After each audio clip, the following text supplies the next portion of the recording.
आज हम सीखेंगे हीट ट्रांसफर में कंडक्शन टॉपिक, उसमें रेक्टेंगुलर स्लैब। तो क्वेश्चन रीड करते हैं हम लोग। A furnace wall is made up of 3 layers. मतलब हमारा फर्नेस वॉल का 3 लेयर है, तो हम उसको ड्रॉ कर लेते हैं पहले। 3 लेयर्स मतलब 3 लेयर का स्लैब होगा हमारा। तो पहला थिकनेस है 250 mm, तो वो थोड़ा हम ज़्यादा रखेंगे। दूसरा है 100 mm, तीसरा है 150 mm का थिकनेस है 250 mm, इसका थिकनेस है 100 mm और इसका 150 mm। आप थोड़ा सा अपने हिसाब से बना लीजिएगा, ये सारे mm में रहेंगे। तो अभी उसके with thermal conductivity is 1.65 K और 9.2, यानी ये जो तीनों स्लैब है उसका हमें थर्मल कंडक्टिविटी दिया है, उसका यूनिट है वाट पर मीटर डिग्री सेल्सियस। तो हम उसको नेमिंग कर लेते हैं स्लैब को, स्लैब ए, स्लैब बी और स्लैब सी। तो अभी इसका फर्स्ट का थर्मल ये क्या है, के ए पहला है 1.65, के बी कितना है दिया गया K, और के सी कितना दिया गया 9.2, सबका unit watt per metre degree Celsius है। अभी आगे क्वेश्चन है, the inside is expose to a gas at 1250 degree Celsius with a convection coefficient of 25 watt per metre square degree Celsius and inside surface is at 1100 degree Celsius. तो अभी हम देखते हैं इसमें डायग्राम में कैसे आएगा वो। द इनसाइड मतलब ये जो हमारा ये लेयर है वो हमने एक्सपोज किया गैस आया तो कन्वेक्शन आएगा। तो यहाँ का टेम्परेचर कितना दिया है 1250 डिग्री सेल्सियस, और इस यहाँ का H कितना है, H at gas is equal to 25 watt per metre degree Celsius है। तो इसका टेम्परेचर हमने क्या कंसिडर किया, TG इतना है। अभी क्या बोला है उन लोग ने कि उसका inside surface is at 1100 degree Celsius. तो यहाँ से हम टेम्परेचर बना लेते हैं। टेम्परेचर ऐसे जाएगा, यहाँ पे आएगा, फिर टेम्परेचर कम होता जाएगा जैसे जैसे जाएगा, फिर यहाँ पे आके कांस्टेंट हो जाएगा। तो अभी आप क्वेश्चन देख सकते हैं। तो ये हमने 1250 लोकेट कर लिया है। अभी 1100 डिग्री सेल्सियस लोकेट करते हैं डायग्राम में। तो पहले तो नेमिंग दे देंगे पॉइंट्स को, ये T1 है, ये T2 हो जाएगा, ये T3 और ये T4, और बाहर का है एम्बिएंट टेम्परेचर ले लेंगे हम लोग। अभी इनसाइड सरफेस बोला है मतलब T1 हो गया, तो T1 की वैल्यू हो गई 1100 डिग्री सेल्सियस। T2 T3 कुछ दिया नहीं है, तो अभी हम आगे देखते हैं। Outer surface is expose to air at 25 degree Celsius with convection coefficient of 12 watt per metre square degree Celsius. तो अभी TA यानी आउटर सरफेस मतलब एम्बिएंट टेम्परेचर आपको दिया हुआ है 25 डिग्री सेल्सियस, और H कितना दिया हुआ है वहाँ का, H नेम दे देते हैं इसको, 12 watt per metre square degree Celsius. तो हमने डायग्राम रफली लोकेट कर लिया है। अभी हम आगे सॉल्व करते हैं। अभी समझिए, इसको बार बार ये नहीं लिखना पड़ता, तो हम इसको एक नोटेशन दे देते हैं। इसका नोटेशन LA दे देते हैं, इसको LB, इसको LC। और अगर आपको वापस गिवन लिखना है तो हम यहाँ पे वापस लिख सकते हैं, जैसे कि TG is equal to 1250 degree Celsius, फिर HG कितना हो गया 25 watt per metre square degree Celsius. लेकिन क्या है कि उसमें भी टाइम वेस्ट करेंगे। अगर आपने डायग्राम बना के शो कर दिया तो आपको एक्स्ट्रा लिखने की ज़रूरत नहीं है। तो अभी हम आगे सम सॉल्व स्टार्ट करते हैं। क्वेश्चन में क्या बोला गया है कि determine the unknown thermal conductivity K, यानी कि जो हमने यहाँ पे लोकेट किया है थर्मल कंडक्टिविटी K, इसको हमें फाइंड करना है। और सेकेंड क्या फाइंड करना है, ओवरऑल हीट ट्रांसफर कोएफिशिएंट, जिसको हम U से डिनोट करते हैं, और ऑल सरफेस टेम्परेचर, यानी कि ये T2 T3 और T4 फाइंड करना है हमें। बाकी सब इतना इन्फॉर्मेशन दिया गया है हमें। तो अभी हम स्टार्ट कर लेते हैं पहले। तो अभी हमें पता है कि Q यानी हीट क्या होता है, डेल्टा T यानी temperature difference divided by RTH यानी कि थर्मल रेजिस्टेंस होता है। लेकिन अगर मुझे पूरा का हीट ट्रांसफर फाइंड करना है तो इसलिए क्या कर लेंगे, delta T overall divided by RTH का टोटल।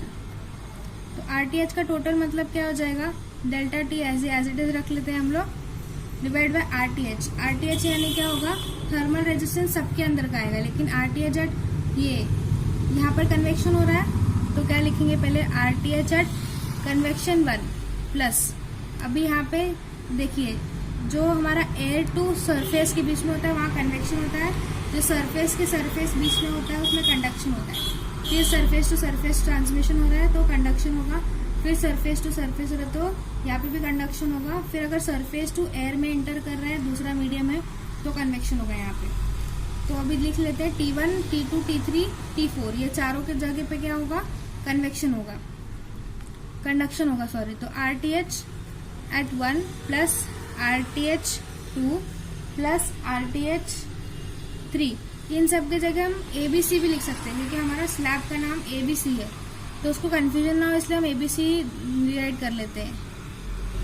प्लस RTH at, अभी बाहर निकल गया तो क्या हो गया, RTH कन्वेक्शन क्या हो गया 2।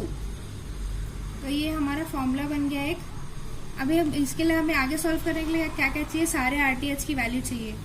अभी डेल्टा टी को ओवरऑल कैसे मिलेगा हमें, ये जो TG है 1250 माइनस एम्बिएंट टेम्परेचर करेंगे तो हमें क्या मिल जाएगा, हमें क्या मिल जाएगा, डेल्टा टी की value, delta T overall.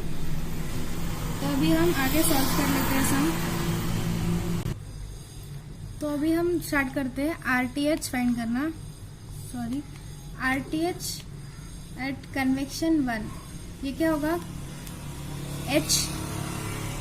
1/hg। इसका मतलब ये कैसे आया, अभी आप देख सकते हैं यहाँ पे कन्वेक्शन होता है, कन्वेक्शन का कौन सा फॉर्मूला आता है, न्यूटन्स लॉ ऑफ कूलिंग आता है। तो न्यूटन्स लॉ ऑफ कूलिंग हमें क्या बोलता है, Q is equal to HA into delta T होता है।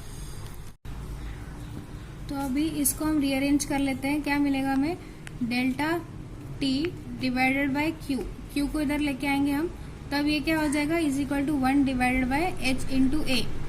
तो अभी हमें पता है डेल्टा G बाई Q क्या होता है, RTH होता है, यानी थर्मल रेजिस्टेंस होता है। तो थर्मल रेजिस्टेंस क्या होगा, 1 डिवाइड बाय यहाँ पे H क्या है, Hg, और एरिया कुछ नहीं दिया है तो हम उसको 1 अज्यूम करेंगे, तो हम फॉर्मूला क्या मिल जाएगा हमें, RTH is equal to 1 divided by Hg। तो अभी हम यहाँ पे वैल्यू डाल लेते हैं 1/25, 1/25 हम कैलकुलेट कर लेते हैं, 1 डिवाइडेड बाय 25, वैल्यू आ रहा है 0.04, तो 0.04। अभी हम आगे कैलकुलेट करते हैं RTH1। RTH1 क्या हो रहा है, वहाँ पे कंडक्शन हो रहा है, इसलिए वहाँ का फॉर्मूला हम कैसे डिराइव करेंगे, देखिए Q is equal to KA dt divided by dx। अभी यहाँ पे माइनस होता है, बट अगर हम माइनस लेंगे अभी यहाँ पे तो हमारा टेम्परेचर जो भी है वो माइनस में आएगा, तो हम फिलहाल न्यूमेरिकल के लिए माइनस नेग्लेक्ट करेंगे। यहाँ पे इसको अरेंज कैसे करेंगे ताकि dt बाई Q एक तरफ हो, तो dt बाई Q इधर आ गया, तो यहाँ से क्या मिलेगा, dx को वहाँ भेजना पड़ेगा अपॉन KA। यहाँ पे वापस A क्या है, एरिया नहीं दिया है क्वेश्चन में तो हम 1 कंसिडर करेंगे, dx को हम लेंथ कंसिडर करेंगे, तो dt बाई Q क्या हो गया, RTH हो जाएगा इज इक्वल टू dx क्या है, अभी हम लेंथ A कंसिडर करेंगे divided by K at A। अभी लेंथ A कितना दिया है 250 mm डिवाइडेड बाय K कितना दिया गया है, तो यहाँ पे LA कितना 250 mm है और K कितना दिया गया 1.65 mm है, तो यहाँ हम लिख लेते हैं 1.65। अब इन दोनों को डिवाइड कर लेंगे हम, 250 डिवाइडेड बाय 1.65 कितना आ रहा है 151.51, तो हम वो लिख लेंगे 151.51। अभी जो नेक्स्ट है RTH A है, तो RTH एट B वो भी कितना होगा, LB डिवाइड बाय KB। अभी हम दोबारा डिराइव करने नहीं जाएंगे क्योंकि हमने अभी आपको बता दिया मैंने करके। RTH एट A है, तो LB कितना दिया गया है 100 दिया है, और उसका ये थर्मल कंडक्टिविटी K है, वैसे ही LC 150 दिया गया, थर्मल कंडक्टिविटी उसका 9.2 दिया है। तो अभी हम वो लिख लेते हैं, LB 100 है डिवाइड बाय उसका K एज इट इज है, तो हम उसको एज इट इज रखेंगे 100 डिवाइड बाय K। अगर आप उसको और अच्छे से लिखना चाहेंगे तो हम ऐसे ही रखें ताकि वो इजीली डिवाइड हो जाए। अभी RTH C कितना है हमारे पास, LC divide by KC, LC है 150 और KC है 9.2, तो अब इन दोनों को डिवाइड कर लेंगे हम, 150 डिवाइडेड बाय 9.2 16.304 आ रहा है। 16.304। अभी RTH भी हो गया। अभी लास्ट का क्या बचा हमारे पास, RTH convection at 2 is equal to, ये क्या हो जाएगा 1 एम्बियंट HA। जैसे हमने डिराइव किया था वैसे ही इसको हम डायरेक्टली फॉर्मूला यूज कर लेंगे। 1 डिवाइडेड बाय इसका दिया है हमारे पास 12, तो हम यूज कर लेंगे उसको 1/12। अभी 1/12 करेंगे तो हमें आंसर मिलेगा 0.083। अभी आप देख सकते हैं ये जो LA था इसका यूनिट mm था और इसका यूनिट मीटर है। तो अभी जो हमारा आंसर है वो mm पर मीटर में है। तो लेकिन अभी दोनों को कैंसिल आउट होने के लिए हमें दोनों को मीटर में कन्वर्ट करना पड़ेगा, क्योंकि हमारा जो H है और K दोनों का वैल्यू मीटर्स में होता है। इसलिए अगर mm को मीटर में कन्वर्ट करना है तो मल्टीप्लाइड बाय 10⁻³ करते हैं। यहाँ पे भी मल्टीप्लाइड बाय 10⁻³ करेंगे, जबकि यहाँ नहीं करना पड़ेगा हमें, क्योंकि H ऑलरेडी हमारा मीटर में रहता है। तो अभी हम आगे सबका टोटल कर लेंगे। तो हमें क्या मिलेगा, जो K है अननोन है, ये K as it is unknown रहेगा। तो आप एग्जाम में इसको स्टार्टिंग से सब कुछ मीटर में ही रखिए, ताकि आपको लास्ट आंसर में रॉन्ग या कुछ मिस्टेक होने के चांसेस बहुत कम हो जाए। तो अभी हमें सब थर्मल रेजिस्टेंस का टोटल निकालना है। टोटल क्या है, RTH convection 1 plus RTH at slab 1A, फिर RTH at B, RTH at C, फिर RTH एट कन्वेक्शन 2। ये सब हमें ऐड करने से हमने कैलकुलेट किया हुआ है, तो हम एक बार इसमें वैल्यू डाल लेंगे सबकी। इसकी वैल्यू है 0.04 प्लस RTH एट A कितना है 151.51 इंटू 10⁻³ प्लस RTH B कितना है 100 डिवाइड बाय K, ये भी इंटू 10⁻³ आएगा, प्लस 16.304 इंटू 10⁻³ प्लस कन्वेक्शन 2 कितना है 0.083। अभी ये हमें मिल गया RTH टोटल, लेकिन इसमें जो है हमारे पास अननोन है K। तो हमें क्या करना पड़ेगा, अभी हमारे पास फॉर्मूला है Q is equal to delta T overall divide by RTH total. यहाँ पे हमें Q भी नहीं मालूम है और हमारे पास RTH के इक्वेशन में भी अननोन आ रहा है। तो हमें क्या करना पड़ेगा, Q फाइंड करना पड़ेगा पहले। तो Q फाइंड करने के लिए Q का फॉर्मूला है कन्वेक्शन के लिए न्यूटन्स लॉ ऑफ कूलिंग में। अभी आप देख सकते हैं जैसे कि यहाँ पे क्या हो रहा है, कन्वेक्शन हो रहा है, और यहाँ पे हमारे पास दो टेम्परेचर है 1250 और 1100 डिग्री सेल्सियस है। एक यहाँ पे कन्वेक्शन हो रहा है, दूसरा यहाँ पे हो रहा है, लेकिन यहाँ पे क्या हो रहा है कि अननोन आ रहा है, तो हमें वैल्यू तो मिलेगी नहीं, इसलिए हम यहाँ पे ये यूज़ करके हम Q फाइंड करने वाले हैं। तो Q क्या होता है HA इंटू डेल्टा T होता है, लेकिन यहाँ पे क्या होगा TG माइनस T1 हो जाएगा, और A की वैल्यू हमें दी नहीं है गई क्वेश्चन में, इसलिए इसको 1 अज्यूम कर लेंगे। H ये क्या हो जाएगा HG हो जाएगा। HG की वैल्यू है 25 इंटू TG है 1250 माइनस T1 है 1100 डिग्री सेल्सियस। तो अभी इसको अगर हम कैलकुलेट करेंगे तो हमें वैल्यू क्या मिलेगी 25 इंटू 1250 माइनस 1100 3750 वैल्यू है। तो क्या हो जाएगा 3750, लेकिन हीट का यूनिट क्या होता है वैट्स, तो हम इसको एज इट इज लिख लेंगे। अभी हमें फॉर्मूला क्या है Q इज इक्वल टू, ये स्मॉल q ही है, Q is equal to delta T overall divided by RTH total. Delta T overall क्या है TG माइनस TA है, तो TG की वैल्यू हमें दी गई है क्वेश्चन में 1250 माइनस TA भी क्वेश्चन में हमें दिया गया है 25 degree Celsius divided by RTH total अभी हमने निकाला है। ये जो इक्वेशन है पूरा वो RTH टोटल है, तो वो हम लिख लेंगे as it is 0.04 plus 151.51 into 10⁻³ plus 100 into 10⁻³ divide by K plus 16.304 into 10⁻³ फिर प्लस 0.083। Q की वैल्यू हमें पता है क्या है 3750 दी गई है। Q की वैल्यू हमें फाइंड आउट की है। तो अभी सारे अननोन्स है और K है, तो हमें क्या वैल्यू मिल जाएगी सारी। तो हम कैल्शियम में वैल्यू निकाल लेते हैं। इसमें हम ज़्यादा इक्वेशन फॉर्म नहीं करेंगे, हम डायरेक्ट अल्फा वाला टर्म यूज़ करके हम अपनी वैल्यू फाइंड करेंगे। तो पहले लिखेंगे 3750 अल्फा इक्वल टू अभी 1250 minus 25 divided by 0.04 plus 151.51 into 10⁻³ फिर प्लस 100 इंटू 10⁻³ डिवाइडेड बाय के को अल्फा एक्सप्रेस करेंगे तो मिल जाएगा हमें प्लस 16.304 इंटू 10⁻³ फिर आएगा प्लस 0.083। शिफ्ट सॉल्व प्रेस करके इक्वल टू प्रेस करेंगे तो अभी हमें आंसर मिलेगा। तो हमें आंसर मिल रहा है 2.789, यानी कि जो के की वैल्यू है हमारे पास, के मतलब जो के भी था, तो के की वैल्यू है 2.789। हमें के मिल गया है, लेकिन इसका यूनिट क्या होता है, वैट पर मीटर डिग्री सेल्सियस। आप देख सकते हैं यहाँ पे मीटर आया है, इसलिए हमने सारी वैल्यूज पहले मीटर में कन्वर्ट कर ली थी। तो अभी हम आगे सॉल्व करते हैं। अगर हमें ये मिल गया है तो हमें RTH एट बी भी मिल जाएगा। वो क्या है, LB डिवाइडेड बाय KB। इसको हमने सिंप्लीफाई कर लिया था, 100 इंटू 10⁻³ डिवाइड बाय के की वैल्यू अभी क्या है 2.789। अगर हम इसको कैलकुलेट करेंगे तो हमें क्या मिलेगा, 100 इंटू 10⁻³ डिवाइड बाय 2.789 0.035। तो RTH कितना हो गया 0.035।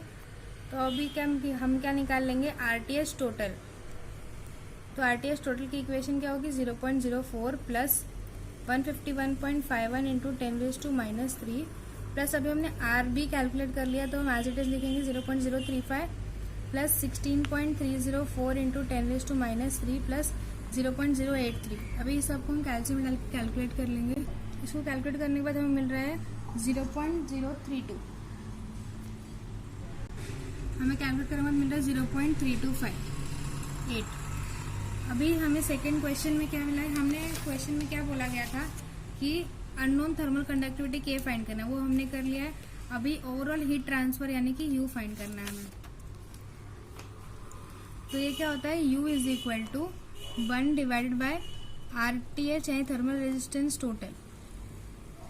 तो ये जो हमारे पास कोएफिशिएंट है ओवरऑल हीट ट्रांसफर कोएफिशिएंट, वो क्या होता है, रेसिप्रोकल ऑफ RTH यानी थर्मल रेजिस्टेंस। तो अभी हम निकाल लेते हैं यहाँ पे 0.3258। अगर हम इसको कैलकुलेट करेंगे तो हमें इसका आंसर मिलेगा 3.0618। यूनिट क्या हो जाएगा इसका, वैट पर डिग्री सेल्सियस। अभी हमें क्या मिल गया, ये मिल गया। अभी क्वेश्चन में क्या बोला गया है, तीसरा ऑल सरफेस टेम्परेचर, यानी कि अभी बचा क्या है T2, T3 और T4 फाइंड करना। तो वो अभी हम कर लेते हैं। पहले अभी हम ये फर्स्ट A स्लैब कंसिडर करेंगे, देन B, फिर C। फिर अभी इसमें क्या आ जाएगा, यूजिंग क्या हम क्या करने वाले हैं, यूजिंग फोरियर्स लॉ कंसिडर करने वाले हैं। तो उसका फॉर्मूला क्या होता है, using Fourier's law of heat conduction. उसका फॉर्मूला है Q is equal to minus KA dt divide by dx। तो अब इसको हम रीअरेंज करते हैं, dt यानी पहले में dt क्या होगा हमारा टेम्परेचर डिफरेंस, T1 और T2 के बीच का टेम्परेचर डिफरेंस होगा। तो क्या हो जाएगा T1 माइनस T2। अब इसको हम ऐसे रखेंगे क्योंकि हमें यही फाइंड करना है, तो इसको हम उधर भेजेंगे Q into dx divide by k into a की वैल्यू हम क्या कंसिडर करेंगे 1, क्योंकि क्वेश्चन में दिया नहीं है, और ये ka है। तो अभी T1 हमें दिया गया है 1100 माइनस T2 अभी हमने फाइंड करना है। Q अभी हमने कैलकुलेट किया है 3750 इंटू जो उसका विड्थ है, यानी ये जो विड्थ है वो 250 है, और k कितना है 1.65। तो 250 लेकिन वो mm है, तो उसको हम मीटर में कन्वर्ट कर लेंगे -3 करके, डिवाइड बाय 1.65। अभी हम इसको कैलकुलेट कर लेते हैं कैल्सी में।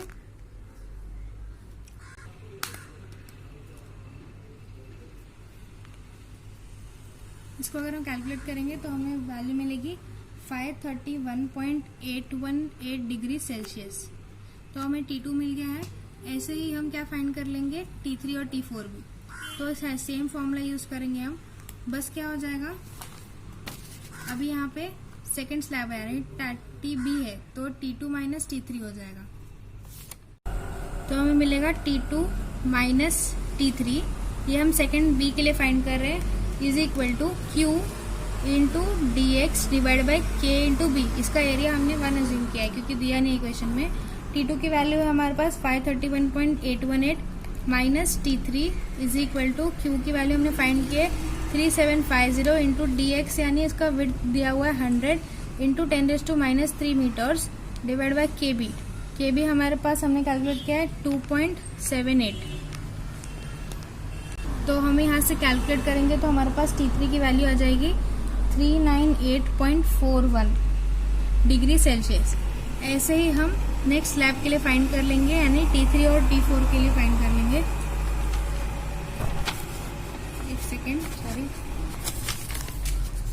तो हमें मिलेगी T3 और T4, ये किसके बीच में, C स्लैब के बीच में। तो यहाँ पे टेम्परेचर डिफरेंस हो जाएगा T3 माइनस T4 और K से दिया है 9.2, इसका विड्थ है 150। तो ये क्या होगा, T3 minus T4 is equal to Q into DX divide by KC। तो हमने T3 फाइंड किया है 398.41 degree Celsius minus T4 is equal to Q है 3750 इंटू इसका विड्थ है 150 इंटू 10⁻³ ये mm को मीटर में कन्वर्ट करने के लिए 10⁻³ लिखा है, और KC की वैल्यू है 9.2। तो अभी हम इसको कैल्शियम अगर कैलकुलेट करेंगे तो हमें उसकी वैल्यू मिल जाएगी 337.268 डिग्री सेल्सियस। तो यहाँ से हमारे पास वैल्यू आती है T3 की 398.41 डिग्री सेल्सियस और T4 की वैल्यू आती है 337.268 डिग्री सेल्सियस। तो अभी हमने सारे जो भी क्वेश्चन बोला था तो हमने तीनों कंडीशन फाइंड कर लिया है। अगर आपको मेरा वीडियो अच्छा लगे तो इसको लाइक कीजिए, और अगर आपको कोई डाउट हो तो आप मुझे कमेंट सेक्शन में पूछ